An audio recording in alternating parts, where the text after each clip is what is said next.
સુરતમાં પાટીદાર સેવા સમાજ દ્વારા તૈયાર કરાયેલું જમનાબા વિદ્યાર્થી ભવન હવે સંપૂર્ણ તૈયાર થઈ ગયું છે। આ ભવનનું ઉદ્ઘાટન આગામી 24 મેના રોજ મુખ્યમંત્રીના હસ્તે કરવામાં આવશે।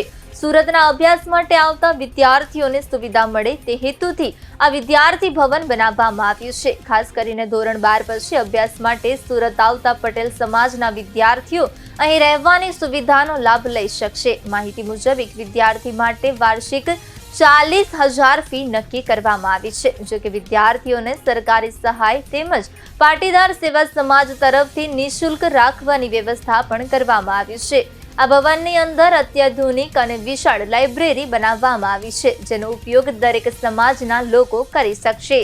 સાથે જ ભવનમાં 31 ફૂટ ઊંચી અને 9 ટન વજન ધરાવતી સરદાર વલ્લભભાઈ પટેલની પ્રતિમા પણ સ્થાપિત કરવામાં આવી છે। આ પ્રતિમાનું અનાવરણ હર્ષ સંઘવીના હસ્તે કરવામાં આવશે।